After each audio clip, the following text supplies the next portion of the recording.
50 ওভারের ওডিআই ম্যাচে মাত্র 141 রান চেজ করে জিততে পারল না বাংলাদেশ। হ্যাঁ দর্শক, ঠিকই শুনছেন, মাত্র 141 রানের টার্গেটে বাংলাদেশ হেরেছে 25 রানে।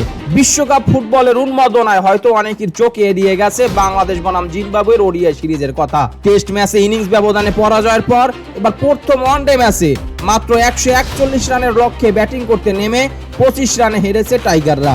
অল আউট হয়েছে মাত্র 116 রানে। এই বাংলাদেশ কিনা কিছুদিন আগে ঘরের মাঠে অস্ট্রেলিয়ার মতো বড় শক্তির বিরুদ্ধে ওডিআই সিরিজ জিতেছিল। সেই বাংলাদেশ জিম্বাবুয়ের মতো দলের সাথে 141 রান চেজ করে জিততে পারেনি। এবার শুনুন বিস্তারিত। 141 রান ডিফেন্ড করে বাংলাদেশকে স্তব্ধ করলো নেমহুরি ও এনগারবা। নাহিদ রানার 41 রানে 6 উইকেট। ওয়ানডেতে কোনো বাংলাদেশি বোলারের সেরা বোলিং ফিগার শেষ পর্যন্ত বৃথা গেল। জিম্বাবুয়ে 141, জিম্বাবুয়ের হয়ে নিউম্যান নেমহুরি 33, রিচার্ড এনগারাবা 27 রান করেন। নাহিদ রানা নেন 21 রানে 6 উইকেট।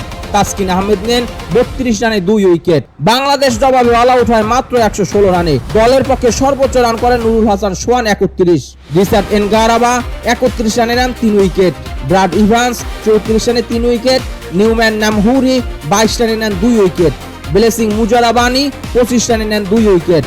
জিম্বাবুয়ে 25 রানে জয়ী। হারারেতে বোলারদের জন্য সহায়ক এক মশলাদার পিচে দাপট দেখালো জিম্বাবুয়ে।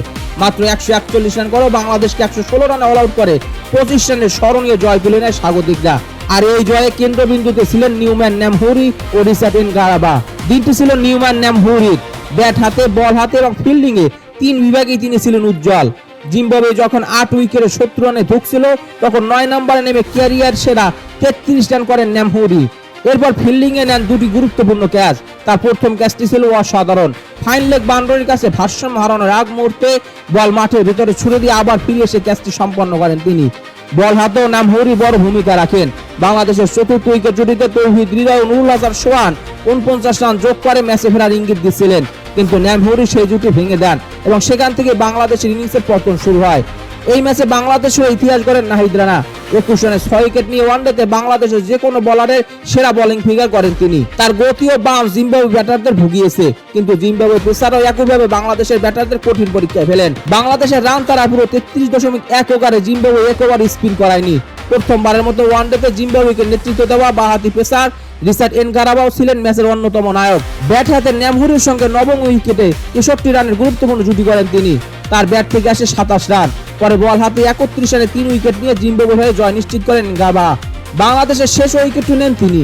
বাংলাদেশের পরাজয়ের বড় কারণ ছিল নিজেদের ভুল শট নির্বাচন। শীর্ষ 3 ব্যাটার অপ্রয়োজনে শট খেলে উইকেট বিলিয়ে দেন। পরে তৌহিদ হৃদয় ও মেহেদী হাসান মিরাজও এমন ডেলিভারিতে আউট হন যেগুলো সহজেই ছেড়ে দেওয়া যেত। বাংলাদেশের বিপর্যয় শুরু হয় ইনিংসের দ্বিতীয় ওভারে।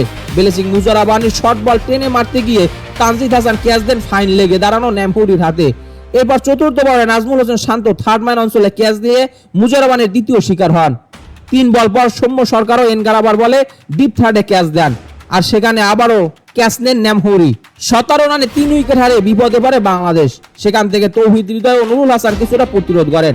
এনগারাবা আক্রমণাত্মক ফিল্ডিং সাজিয়ে বেশিরভাগ সময় 2 স্লিপ রেখেছিলেন। দুজন ব্যাটারি বারবার বিট হলেও ধৈর্য ধরে এগাচ্ছিলেন, কিন্তু 19তম ওভারে হৃদয় 25 রানে আউট হন। নেমহুরির শর্ট ও ওয়াইড বলে কাট করতে গিয়ে তিনি ডিপ থার্ডে বেন কারানের হাতে ক্যাচ দেন। এরপর আর ম্যাচে ফিরতে পারেনি বাংলাদেশ। 3 উইকেটে 66 রান থেকে তারা মাত্র 50 রানের মধ্যে শেষ 7 উইকেট হারায়। 21তম ওভারে নেমহুরি মোসাদ্দেক হোসেনকে উইকেট রক্ষকের ক্যাচে ফেরান। কিছুক্ষণ পর মেহেদী হাসান মিরাজও আউট হন এনগারাবার বলে। ডিপ কাভার পয়েন্টে ব্রায়ান বেনেট নিচু হয়ে দারুণ ক্যাচ নিয়ে তাকে ফেরান। 6 উইকেটে 89 রানে রিশাদ হোসেন ক্রিজে এসে নুরুল হাসানের সঙ্গে জুটি করার চেষ্টা করেন, তবে তারা বড় কিছু করতে পারেনি। 31 রানে থাকা নুরুল একটি বিতর্কিত এলবিডব্লিউ সিদ্ধান্তে আউট হন। ম্যাচে ডিআরএস না থাকায় এই সিদ্ধান্তটি রিভিউ করতে পারেননি। এরপর ব্যারাট ইভান্স নিজের পরের 2 ওভারে রিশাদ ও তাসকিনকে আউট করেন। শেষ পর্যন্ত এনগারাবা শেষ উইকেট তুলে নিয়ে জিম্বাবুয়ের জয় নিশ্চিত করেন। এর আগে জিম্বাবুয়ের ইনিংসে বড় ধসের মুখে পড়েছিল। ওপেনার ব্রায়ান বেনেট ও বেন কারান 36 রানের জুটি গড়ার পর তারা মাত্র 34 রানের মধ্যে 8 উইকেট হারায়। পিচের আর্দ্রতা ও মেঘলা আবহাওয়া দেখে বাংলাদেশ অধিনায়ক মেহেদী হাসান মিরাজ আগে বোলিং এর সিদ্ধান্ত নেন। শুরুতে বলাররা প্রত্যাশিত সাফল্য না পেলেও দ্রুত ম্যাচের মোড় ঘুরে যায়। বেন কারান 18 রানে রান আউট হন মেহেদীর সরাসরি থ্রোতে। এরপর তাসকিন আহমেদ ও নাহিদ রানা জিম্বাবুয়ের ব্যাটিং লাইন আপে 10 নামান। তাসকিন প্রথমে ব্রায়ান বেনেটকে আউট করেন, পরে নবম ওভারে প্রথম বলে ক্রিস আরবিনকে বোল্ড করে দুর্দান্ত এক ডেলিভারিতে 14তম ওভারে আক্রমণ এসে নাহিদ রানা ম্যাচের নিয়ন্ত্রণ পুরোপুরি বাংলাদেশের হাতে এনে দেন। সহায়ক পিচে তার অতিরিক্ত গতি সামলাতে হিমশিম খায় জিম্বাবুয়ে। প্রথম স্পেলে তিনি সিকান্দার রাজা, ওয়েসলে ম্যাটবেরে, কেলাইভ মাদান্দে, ইনোসেন্ট কাইয়া ও ব্র্যাড ইভান্সকে ফিরিয়ে দেন। ইভান্সকে এলবিডব্লিউ করে চলতি বছর নিজের তৃতীয় ওয়ানডে 5 উইকেট পূর্ণ করেন রানা।